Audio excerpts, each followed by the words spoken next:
guys, I wanted to talk to you since I know you guys are enjoying hearing the VR stories. And this is something common, by the way. It's something almost every VR, or at least a lot of VR users experience. You can experience, at least when you're first starting, it does go away eventually. And I didn't get it at first, and then I got it for a little bit. And it was weird.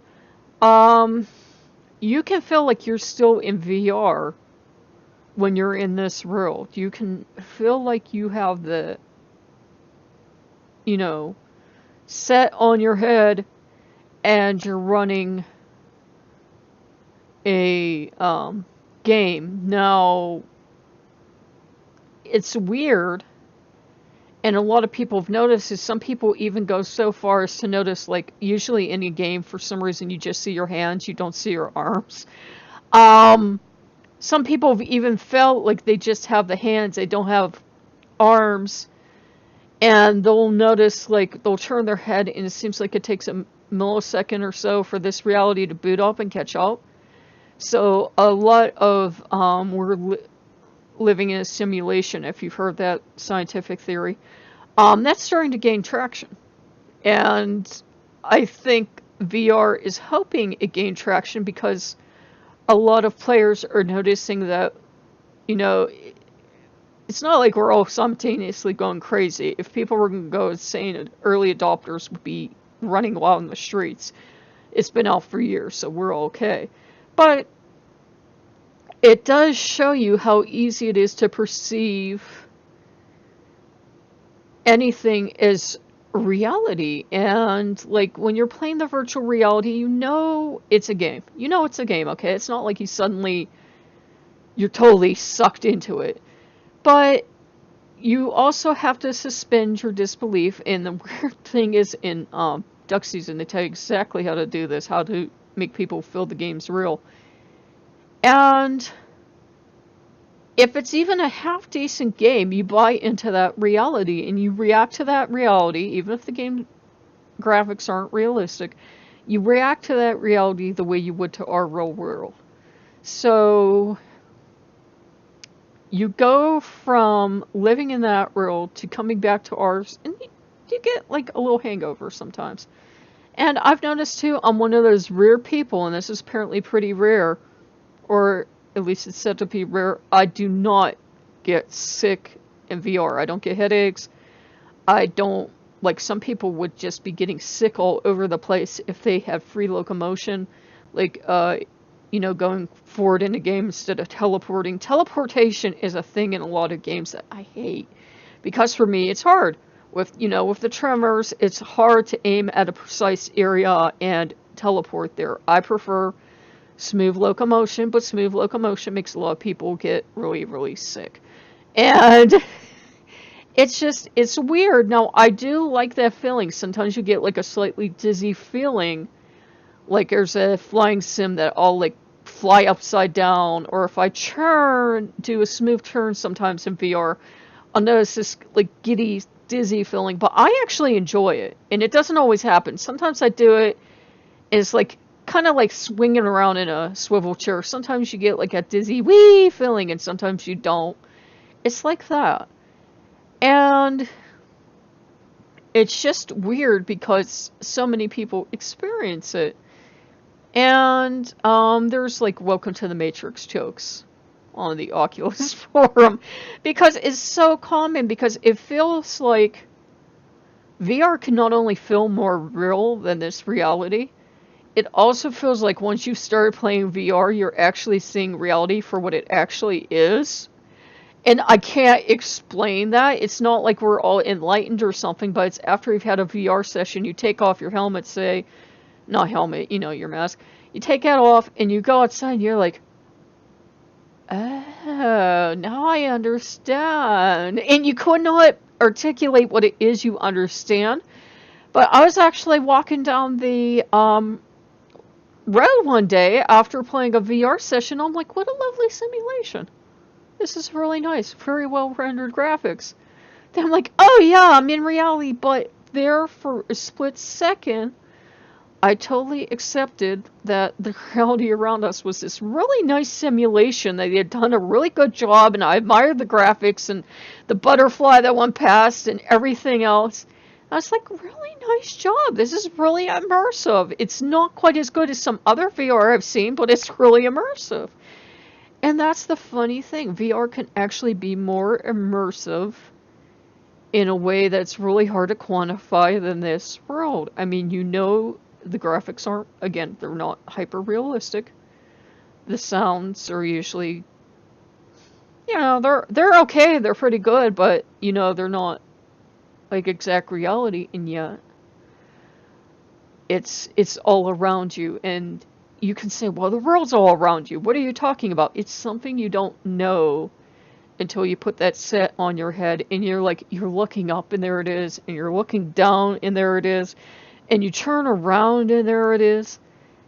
And it's just really, really trippy. And as stuff advances, you can pick stuff up in some games, interact with it, and you can do all this other stuff in other games. For those who are curious, yes, anything you could do in real life, you could do in the simulation. It's not like I can walk in virtual reality, see a chair, sit down in the chair. No, if I was walking in my room and there was no chair exactly where the virtual chair was, I would of course fall down. We're all subject to gravity. But, people are talking about, and quite seriously, what if we could? What if we could do that basically Star Trek holodeck thing where you would put on a set, or they don't understand quite how we would do this. What if we could? There are already VR sets coming out with scents, like a scent thing you'd put near your nose. They have the gloves out. Those are pretty proprietary, and you usually can't get a pair because then the developer has to put all this data in for this stuff, and it's really overwhelming. But they even have entire bodysuits. You can put on an entire bodysuit. Imagine having an entire bodysuit on, having the gloves on, having, your head's covered, even having a scent thing, below your nose. If, that was all the common package. If you went to the store and you picked up your VR and you picked this up, that could make you feel almost anything.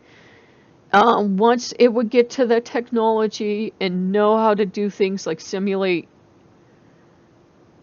say, reclining in a chair, no matter how you were seated in the real world, it would be very, very trippy. It's just amazing how far it's come. It's been around for a while, but it's really the last couple years that it's really gained ground, and more people know what it is, and they're actually, putting games out that they go into VR, and it's so totally immersive that even if the graphics aren't realistic, you're so sucked into it that after a while the controls in your hand, whatever controllers you're holding, you either forget they're there. I mean, subconsciously you're working the control, and you're if I'm talking to my audience, I'm hold on, I'm losing my controls here. That, but at the same exact time, you're also living in the virtual reality, and in the virtual reality, your hands are empty, and you feel that at the same exact time. So it's really, really trippy. You're living in two realities at the same time. Try not to sneeze on you. And it's weird. So I have trained myself to be very careful. If I was burning a candle before I put the VR on, I make sure it's out. I make sure I'm not cooking or anything. It's not already in regular games you can get sucked in and forget about the world around you. But in VR, even though I usually don't play super long sessions, I'm always hyper careful to make sure that, I just don't get so sucked in that I burn the house down around me while I'm playing a VR session. But I figured I'd share that with you because I know you guys are interested. And it's just, to me, it's nothing to be afraid of. To me, it's neat. It's fascinating the way our minds work, that, my mind's willing to accept that virtual reality is a reality in that it has its own rules and everything. It's the same exact rules they're trying as our world, but you know what I mean? You can accept that as reality, and then our living world, the actual reality, kind of starts to, after a while, become an extension of that virtual reality world that you play in. And it's kind of like, after a while, it's kind of hard to tell the difference. It's trippy. It's not like everybody that has a VR headset's gonna go psycho and we all think we're in a video game. Don't worry. But it's, you know, human adaptation at its finest. We humans are already catching on to this VR thing, and we're learning how to thrive in it, and I think that's all it is. It's like, we're very imaginative creatures. You can get lost in a book and get lost in that world. You can get lost in a movie or music or whatever. And now you can get lost in VR. Just don't stay lost, or you probably burn up your PC or something. Okay, guys. If you like what you see, like, comment, subscribe, and yes, Loki's having so much fun with this. He's vastly amused because I was playing Nature Tracks, and there's a new section now that you go and you're among the stars.